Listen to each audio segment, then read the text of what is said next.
Snow queen ও বরফের রাজকন্যা। উত্তরের সে ধবল রাজ্যে, যেখানে দিনের আলো বরফের মতো শীতল ছিল, সেখানে এক শক্তিশালী রানী বাস করত। তাকে সবাই স্নো কুইন নামে চিনত। তার হৃদয়ে ছিল জমাট বরফের মতো, কোনো অনুভূতি ছিল না, ভালোবাসার জন্য কোনো জায়গা ছিল না। একদিন, যখন বরফের ঝড় আকাশ থেকে ফেলেছিল, তখন তার রাজ্যে জন্ম নিল এক রাজকন্যা। শিশুটির শরীর ছিল বরফের মতো শুভ্র, কিন্তু তার চোখে ছিল এক অদ্ভুত উষ্ণতা, যেন শীতল বরফের মধ্যে এক টুকরো বসন্ত লুকিয়ে আছে। স্নো কুইন ভয় পেয়ে গেল। এই শিশুর হৃদয়ে উষ্ণতা কেন? সে কি আমার মতো কঠোর হতে পারবে না? সেই ভয়ে থেকে সে এক ভয়ঙ্কর সিদ্ধান্ত নিল। বরফের ঝড়ের মধ্যে সে শিশুটিকে এক পর্বতের পাদদেশে ফেলে দিল, যেখানে মানুষরা বাস করত। এক দয়ালু বৃদ্ধা শিশুটিকে খুঁজে পেল এবং তাকে নিজের কাছে লালন পালন করল। মেয়েটির নাম রাখা হলো নিভারা। সে জানত না তার জন্মকাহিনী, জানত না সে বরফের রাজকন্যা। তবে তার মধ্যে ছিল এক আশ্চর্য শক্তি। শীতেলে বরফ তার চারপাশে নাচত, তার স্পর্শে বরফের ফুল ফুটত, আর তার হাসিতে বরফের তুষারকণাগুলো মুক্তোর মতো ঝলমল করত। বছর কেটে গেল, আর একদিন স্নো কুইন জানতে পারল তার কন্যা জীবিত। ক্রোধে উত্তাল হয়ে সে বরফের ঝড় পাঠালো নিভারাকে ধরে আনার জন্য। নিভারা যখন বরফের প্রাসাদে পৌঁছালো, তখন স্নো কুইন তাকে কঠিন কণ্ঠে বলল, তুমি আমার কন্যা, বরফের রাজ্যের উত্তরাধিকারী। তুমি অনুভূতি ভুলে যাবে এবং হবে আমার মতো শক্ত। কিন্তু নিভারা ভয় পেল না। সে বরং চোখের গভীর ভালোবাসা দিয়ে স্নো কুইনের দিকে তাকালো। বরফ কঠিন হতে পারে, কিন্তু তার সৌন্দর্য আছে। তুমি কি জানো, বরফ শুধু জমাট বাঁধে না, বরং সূর্যের আলোয় গলে গিয়ে নদী হয়ে বইতে পারে। প্রথমবারের মতো স্নো কুইন কিছু অনুভব করল, এক অদ্ভুত কষ্ট, এক ভাঙন। তার বরফের হৃদয় বলতে শুরু করল, তার চোখে এক ফোঁটা জল জমল। সেই জলবর্ষণের সঙ্গে সঙ্গে বরফের রাজ্যে প্রথমবার বসন্তের আগমন হল। স্নো কুইন বুঝতে পারল, শক্তি মানে কঠোরতা নয়, বরং ভালোবাসা ও সহানুভূতির প্রকৃত শক্তি। এরপর থেকে নির্ভারা হয়ে উঠল বরফের রাজ্যের এক দয়ালু ও সুন্দরী রাজকন্যা। শীত আর ভয়ঙ্কর থাকল না, বরং বরফের দেশে আনন্দ ছড়িয়ে পড়ল। বরফ আর কঠোরতার প্রতীক নয়, বরং সৌন্দর্য, উজ্জ্বলতা ও ভালোবাসার প্রতীক হয়ে উঠল। এভাবেই স্নো কুইনের বরফের রাজ্যে উষ্ণতার এক নতুন পরীদের জগতের রানীপরী ছিলেন আলো ও শান্তির প্রতীক। তার জাদুতে ফুল ফোটে, নদী বয়ে চলে, আর আকাশের তারা আরো উজ্জ্বল হয়ে ওঠে। কিন্তু একদিন দুষ্টপরী গোপনে রানীপরীর রাজ্যে ঢুকে পরীদের শক্তির উজ্জ্বল কণা চুরি করে নিয়ে গেল। এই কণায় ছিল সব পরীর শক্তির উৎস।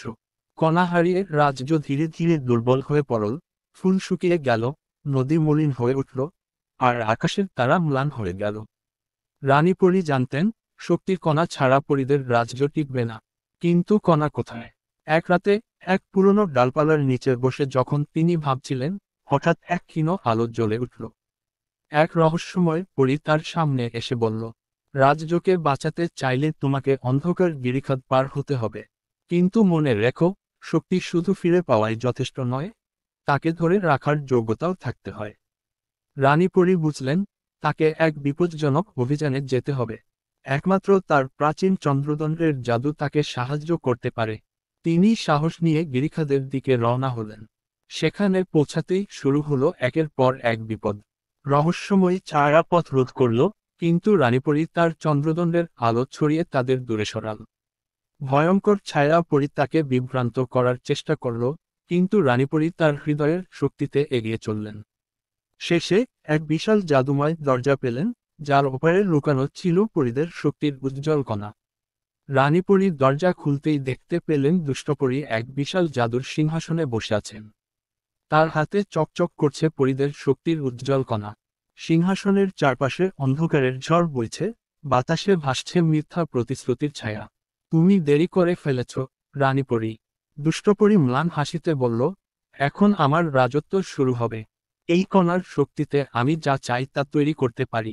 আলো, অন্ধকার, ভয়, আশা, সবই আমার ইচ্ছামতো গড়ে তুলব। রানীপরী শান্ত কণ্ঠে বললেন, তুমি কি গড়তে চাও, দুষ্টপরী? কেবল নিজের জন্য এক নিষ্প্রাণ সাম্রাজ্য, নাকি এমন কিছু যা সত্যিকার শক্তিশালী? দুষ্টপরী একটু থমকে গেল।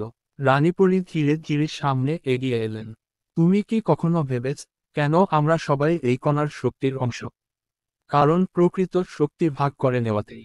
ক্ষমতা দখল করা সহজ, কিন্তু সত্যিকার শক্তি সেই যা অন্যদের পথ দেখায়, যা ভালোবাসায় গড়ে ওঠে। দুষ্টপরী কিছুক্ষণ চুপ করে থাকল। তার চোখের গভীরে দ্বিধা ফুটে উঠল। আমি তো শুধু প্রমাণ করতে চেয়েছিলাম যে আমিও শক্তিশালী, দুষ্টপরী ফিসফিস করে বলল। রানীপরি একটু হাসলেন। তুমি চেয়েছিলে গ্রহণ করতে, কিন্তু প্রকৃত শক্তি তখনই আসে যখন তুমি দিতে শেখো। ধীরে ধীরে দুষ্টপরী তার হাত বাড়িয়ে দিলেন। কণাটি ঝলমল করে উঠল এবং ধীরে ধীরে রানীপরীর হাতে এসে পড়ল। মুহূর্তে সমস্ত অন্ধকার কেটে গেল, নিরিখাত উজ্জ্বল আলোয় ভরে উঠল, বাতাসে বেজে উঠল মিষ্টি সুর। আমি ধ্বংস নয়, বরং আলো ছড়াব, দুষ্টপরী দৃঢ় কণ্ঠে বললেন। রানীপরী তাকে ক্ষমা করলেন এবং বললেন, আলো এবং শক্তি তখনই সত্যিকার মূল্যবান হয় যখন তা সবার জন্য হয়। পরীদের রাজ্য আবার ফুলে ফসলে ভরে উঠল, নদী গেয়ে উঠল তার চিরচেনা সুর, আর আকাশের তারা আরো উজ্জ্বল হয়ে উঠল। বহু বছর আগে চন্দ্রলোক নামের এক জাদুকরীর রাজ্য ছিল, যেখানে রাতের আকাশ হাজারো তারার আলোয় ঝলমল করত। সেখানকার রাজপুত্র আরিন্দম শুধু তার সাহস ও বুদ্ধিমত্তার জন্য নয়, বরং তার দয়ার জন্য বিখ্যাত ছিল। কিন্তু একদিন এক রহস্যময় ঘটনার ফলে রাজ্যের সমস্ত তারা আকাশ থেকে হারিয়ে গেল। রাতের আকাশ হয়ে গেল ভয়ানক শূন্য। রাজ্যের জ্ঞানী বৃদ্ধরা বললেন, তোমাকে হারিয়ে যাওয়া তারার পাহাড় এ যেতে হবে। সেখানেই লুকিয়ে আছে এই রহস্যের উত্তর।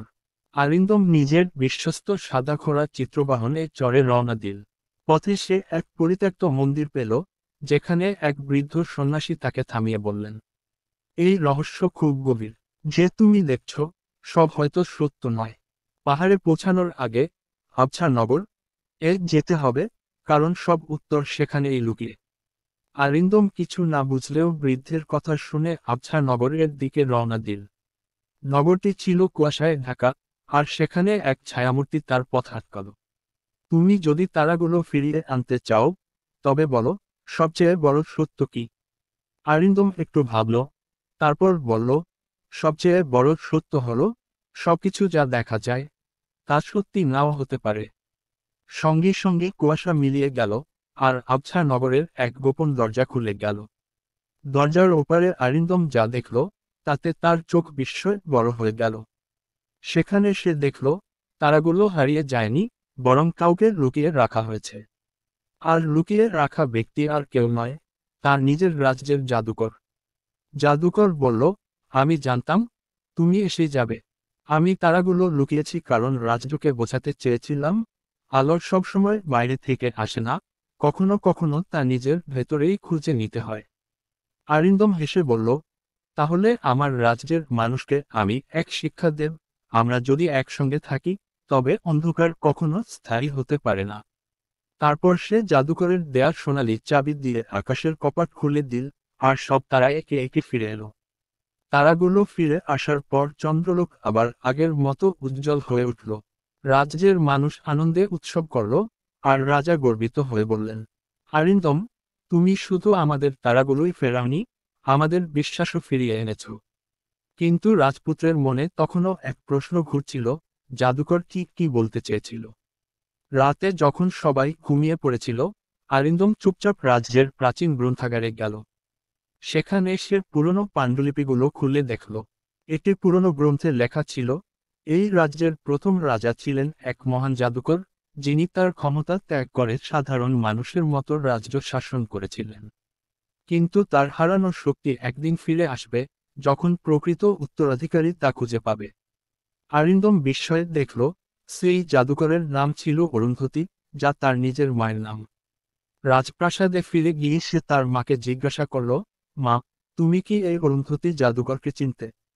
তার মা গভীর শ্বাস নিয়ে বললেন, হ্যাঁ আরিন্দম, তিনি আমার পূর্বপুরুষ ছিলেন। আমাদের রক্তেই রয়েছে সেই জাদুকরের শক্তি, কিন্তু আমরা কখনো তা ব্যবহার করিনি, কারণ সত্যিকার শক্তি মানুষের প্রতি ভালোবাসা ও ন্যায়বিচারে নিহিত। আরিন্দম বুঝতে পারল, সে কোনো জাদু বা অতিপ্রাকৃত শক্তির মাধ্যমে রাজ্য শাসন করবে না। সে তার জ্ঞান, বুদ্ধি ও মানুষের প্রতি ভালোবাসা দিয়েই রাজ্যকে সুশাসন দেবে। পরদিন সকালে সে রাজদরবারে এসে বলল, আমাদের রাজ্যের সত্যিকার শক্তি জাদু নয়, বরং একতা, ভালোবাসা আর আত্মত্যাগ। আমি সেই উত্তরাধিকারী, যে তারার আলোকে রক্ষা করবে, কিন্তু কখনো অন্যায় শক্তির জন্য ব্যবহার করবে না। রাজ্যের মানুষ উল্লাসে ফেটে পড়ল। তারপর থেকে চন্দ্রলোক রাজ্য শান্তি ও সমৃদ্ধিতে ভরে উঠল। আর অরিন্দম শুধু একজন রাজপুত্র নয়, হয়ে উঠল এক মহান শাসক, যার নাম একদিন ইতিহাসে লেখা থাকবে। রূপকথার সত্যিকার রাজকুমার। একবার এক অদ্ভুত রাজ্যে, যেখানে সূর্যের আলো শুধু সকালেই থাকত এবং রাতের আকাশের রহস্যময় অন্ধকার ঘনিয়ে আসত, সেখানে এক মেয়ে ছিল, রূপাঞ্জল। তার সোনালী চুল, যা কোনো সাধারণ চুলের মতো ছিল না, বরং এটি এক অদ্ভুত শক্তি ধারণ করেছিল।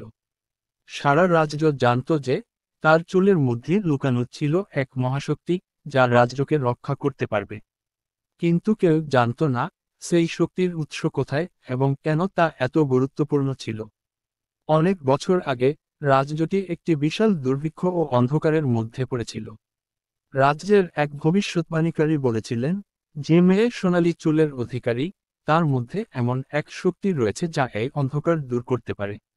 এই কথা শুনে রাজা এবং রানী তাদের সদ্যজাত কন্যাকে গোপন করে রাখার সিদ্ধান্ত নেন, যাতে পিশাচিনী নামক এক দুষ্ট জাদুকরী তার শক্তি দখল না করে ফেলতে পারে। পিশাচিনী, যিনি চিরকাল তরুণ থাকতে চান, জানতেন যে রূপাঞ্জলের চুলের মধ্যে এমন এক শক্তি রয়েছে যা তাকে চিরকাল অমর রাখতে পারে। এক রাতে পিশাচিনী রাজপথ দখল করে রূপাঞ্জলকে নিয়ে চলে গেল এবং তাকে একটি গভীর মিনারে বন্দী করে রাখল। রাজযোগে অন্ধকারে তলিয়ে যেতে দিতে পিশাচিনী তার সর্বোচ্চ চেষ্টা করছিল। বছরের পর বছর ধরে রূপাঞ্জল মিনারের এক কোণে বসেছিল। একদিন সে দেখতে পেল একটি পুরনো আয়না, যা তার প্রতিচ্ছবি দেখাচ্ছিল। প্রথমে সে অবাক হয়ে ভাবল, কিন্তু তারপর বুঝতে পারল যে এই আয়নাটির মধ্যে একটি রহস্য লুকিয়ে রয়েছে। তার সোনালী চুল, যা কখনো অন্ধকারে হারিয়ে যেত না, এক বিশেষ আলো ছড়িয়ে দিয়েছিল এবং সেই আলো আয়নায় প্রতিফলিত হয়ে এক অদৃশ্য সংকেত তৈরি করছিল। এই সংকেত ছিল সে কিভাবে মুক্তি পাবে, তার একটি নির্দেশনা। রূপাঞ্জল বুঝল, তার চুলের শক্তি শুধু সৌন্দর্যের জন্য নয়, বরং তাকে মুক্তি পাওয়ার পথ দেখানোর জন্য ছিল। একদিন এক সাহসী তরুণ, আরিয়ান, রূপাঞ্জলকে মুক্ত করতে এসেছিল।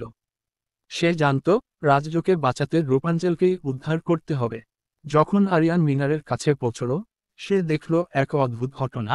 মিনারের দরজা বন্ধ হয়ে গেছে এবং চারপাশে এক রহস্যময় শক্তি পরিবেষ্টিত। সে অনেক চেষ্টা করল, কিন্তু দরজা খোলার কোনো উপায় পেল না। তখন রূপাঞ্জল জানল, এই মিনার শুধু বাহ্যিক শক্তির জন্য নয়, ভিতরের সাহস এবং আত্মবিশ্বাসও এখানে এক গুরুত্ব রাখে। রূপাঞ্জল আরিয়ানকে বলল, তোমার ভিতরের সাহসেই দরজাটি খুলবে। আরিয়ান হতবাক হয়ে দরজার সামনে দাঁড়িয়েছিল। সে লক্ষ্য করল, মিনারের দেয়ালে কিছু প্রাচীন চিহ্ন আঁকা রয়েছে। কিছু সোনালী চিহ্ন, যা রূপাঞ্জলের চুলের আলোয় বিকিরিত হচ্ছিল। রূপাঞ্জল তাকে বলল, এই চিহ্নগুলি আমাদের পথের গাইডলাইন, আর এগুলি আমাদের শক্তির উৎস। আরিয়ান সাহসীভাবে এক এক করে চিহ্নগুলো স্পর্শ করতে শুরু করল। অবশেষে একটি বিশেষ চিহ্নের উপর আঙুল রাখতেই দরজা খুলে গেল। কিন্তু ঠিক তখনই মিনারের মধ্যে এক বিশাল ঝাঁকুনি অনুভূত হতে লাগলো। অদৃশ্য শক্তি তাদের পথ রোধ করতে চাচ্ছিল। পিশাচিনী তাদের পথ বন্ধ করতে একটি ভয়ঙ্কর জাদু তৈরি করেছিল। সে একটি সুড়ঙ্গ তৈরি করেছিল, যেখানে ভয়ানক দানব এবং জাদুর অন্ধকার শক্তি তাদের সামনে আসছিল। রূপাঞ্জল এবং আরিয়ান একে একে এই শক্তির মোকাবিলা করছিল, কিন্তু সুড়ঙ্গের প্রতিটি মোড়ে নতুন একটি বিপদ অপেক্ষা করছিল। রূপাঞ্জল বুঝতে পারল, তাকে শুধু বাহ্যিক শক্তি দিয়ে নয়, তার চুলের অদ্ভুত শক্তি দিয়ে এই অন্ধকারকে পরাস্ত করতে হবে। সে তার সোনালী চুলের আলো জ্বালিয়ে অন্ধকারে একটি পথ খুঁজে বের করল। অদৃশ্য দেয়াল ভেঙে দিয়ে তারা সুড়ঙ্গের মধ্যে এগিয়ে যেতে লাগল।